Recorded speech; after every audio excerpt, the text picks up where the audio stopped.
You guys know how much I love the bowl method. It is by far my favorite way to style my wavy hair. But every time I post a video, I tend to get a few of the same questions, so I wanted to make a little FAQ about all the questions you guys have about the bowl method. As always, thank you guys so much for being here. I love making these videos for you. And I also want to say a big thank you to Wave for sponsoring part of this video. For this video, I'm breaking it up into two halves.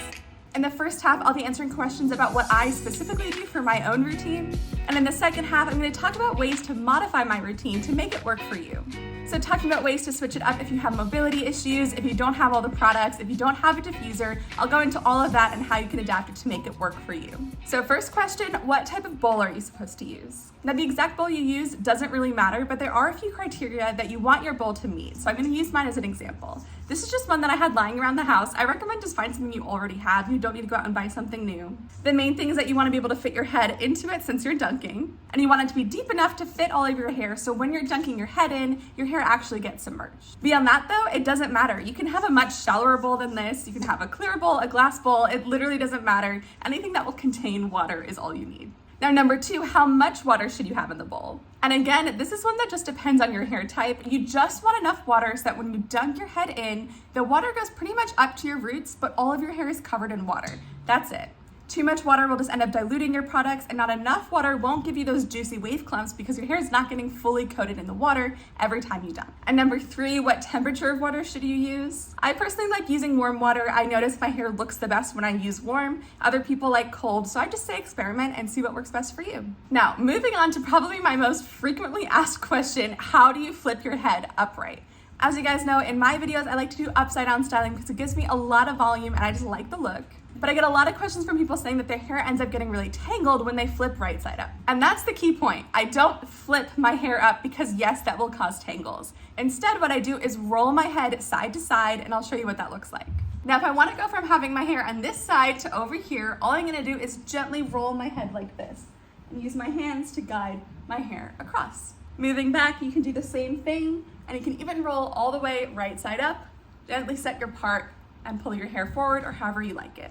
Now that rolling technique is what's going to keep your hair from getting super tangled. If you think about it, if you're gently rolling your head, each of your wave clumps are already detangled, already have product on them, so when you're moving slowly, they can gently glide past each other instead of getting tangled up in each other if you're abruptly flipping all the way up. And this rolling technique also isn't specific to the bowl method. You can do this anytime you're styling your hair upside down. Always do a gentle roll up instead of a harsh flip.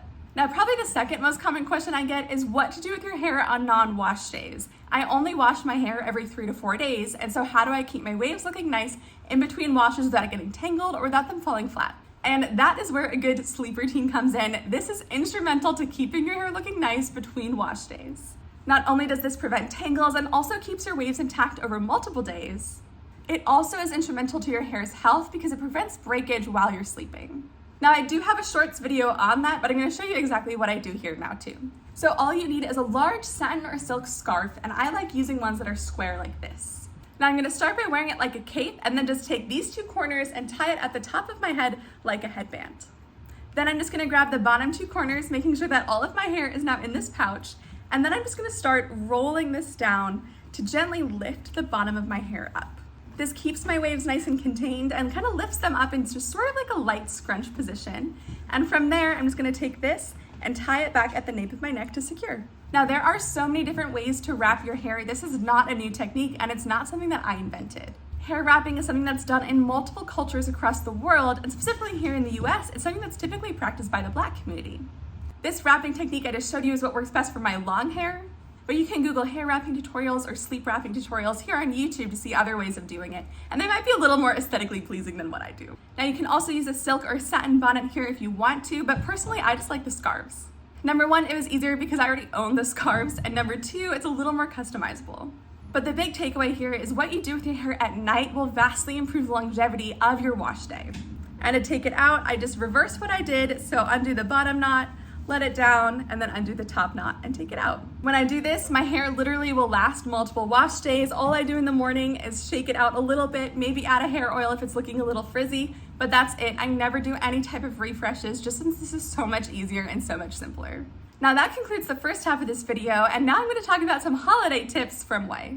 Now, as helpful as the bowl method is for achieving gorgeous, bouncy hair, a large part of our hair's health does depend on the products. And with the holiday season just around the corner, there is no better gift than the gift of healthy hair. And Way has some amazing holiday gift sets that make this so easy, like the Better Together kit. This kit is only $40 and you get a full-size leave-in conditioner and a full-size detox shampoo. And as great as these are for wavy hair, they actually work for all hair types too. The leave-in conditioner helps with frizz, tangles, and flyaways, and it doubles as a heat protectant for up to 450 degrees, and that's why you see me use this pretty much every wash day when I diffuse. The formula is color safe and it's cruelty-free, and it's not hard to see why this is one of their best-selling products. Now, the detox shampoo is a hard-working concentrated shampoo. This washes away product buildup, hard water deposits, dirt, oil, and other impurities. It's formulated with apple cider vinegar, and it's free of parabens and sulfate, so it won't leave your hair feeling dry. This is safe for all hair types, including color-treated hair and keratin-treated hair. You can try the best of Way for only $40 with this kit. And if you can't get enough, there's also the 3-way kit, which includes this wave spray, which is an air-dry staple of mine. Discover all the ways to share joy this holiday season. Go to theway.com and use code SophieMarie for 15% off your entire purchase. That is 15% off your entire order at theway.com using code SophieMarie. Now, for the second half of this video, I'm going to talk about how to make the bowl method more accessible, how to make some product modifications, and finally, what to do if you don't have a diffuser, and tips on how to air dry and still do the bowl method.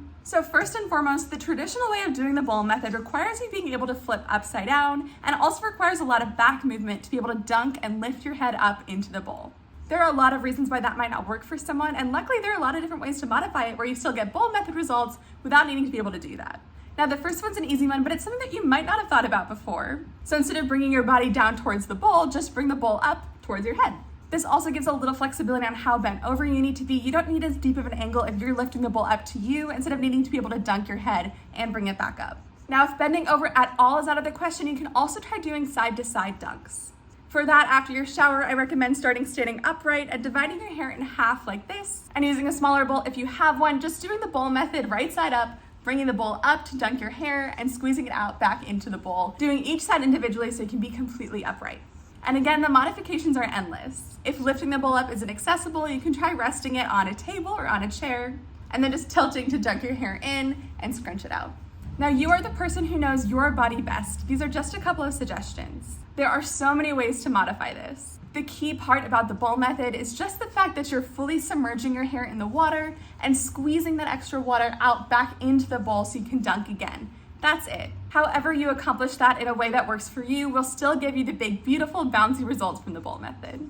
Now, another really popular set of questions I get is what to do if you don't have curl cream or a leave-in conditioner or a mousse or a gel, sort of all the combinations of what to do if you don't have a certain product. So again, I'm going to take it back to the first principles of the bowl method. What are the key takeaways for each step? And then you can figure out what you have that can work in that step. So for the bowl method itself, I typically use a leave-in conditioner and a curl cream, or just a curl cream. Now, these are both hydrating products. They're meant to nourish your hair, and they're not really giving you that much hold. They're not going to form a cast like a gel or a mousse, and that's why we use them in the bowl method, because it's going to help really distribute that product all over your strands. Now, those are hydrating products that are meant to be left in your hair. They're not a conditioner, and I wouldn't recommend doing the bowl method with a conditioner, because conditioners are not meant to be left on your hair for that long. They're meant to be rinsed out. Using a conditioner as a leave-in conditioner can cause scalp problems like dandruff or buildup, and it'll also likely weigh your hair down, making it look oily and greasy. If you need to decide between what products to buy, I recommend just getting a curl cream. It's a little more versatile than a leave-in conditioner. It gives a little bit more hold and a little bit more clumping action. Now, moving on to mousses and gels, if I have a video showing using a mousse, I'll get questions asking if it's okay to use a gel and vice versa. The answer is you can use any hold product you want, or not at all, or use them all together all at once. The key point I like to make with these products, though, is that they're not meant to be used while doing the bowl method. You don't want to put them on before dunking.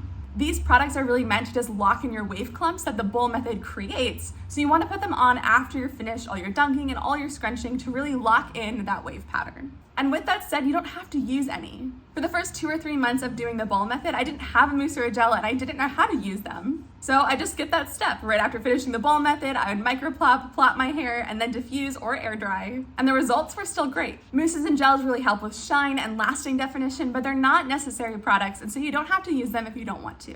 And with that said, if you really want that extra hold, weather protection, humidity protection, I actually recommend layering both your mousse and gel together, and I recommend doing a gel first and then a mousse because the gel is heavier and the mousse will add volume. Now the final two questions, which are sort of one and the same, is do you need to diffuse your hair when doing the bowl method, and can you air dry? And the answer is you don't need a diffuser and you 100% can air dry, but here's how to modify what I do to make it work. Now in my videos, you'll see me do the bowl method and then immediately apply my mousse or gel while still upside down. If you want to air dry, or if you just want to diffuse standing right side up, don't put your hold products in while you're upside down. These products lock in your wave pattern and also get a little bit sticky while they're drying, so if you start moving your hair around a lot and disturbing those clumps while it's in the middle of drying, like if you're trying to roll upright, it's just going to cause a lot of tangles and it's going to make it look messy.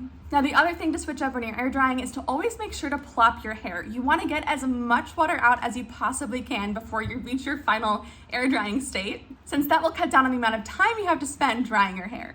Since that will vastly cut down on the amount of time it takes for your hair to air dry. So I recommend to really squeeze as much water out as you possibly can while doing the microplopping, and then from microplopping immediately go into plopping your hair. So that's when I have my hair wrapped up on top of my head. From there, I recommend plopping for 10 to 15 minutes and then take your plop out standing upright so your hair will just fall into place. From there, take your mousse, glaze it over the ends, and scrunch it in just like normal, and then just let it air dry. You just see me diffuse all the time because it takes my hair 5 hours to dry, and diffusing is just so much faster and so much easier, and it also really helps cut down on the frizz during the drying process. So I know that was a lot of information to take in, but I really hope this was helpful. I tried to cover all of the most commonly asked questions I get. Hopefully all of these tidbits will help you get the best results from your bowl method wash day. And if I missed anything, please let me know in the comments. I'll either respond to you directly or I'll make a video about it too if you want. Thank you guys so much for watching and supporting my channel. It really means the world to me. And I love getting to make these videos for all of you.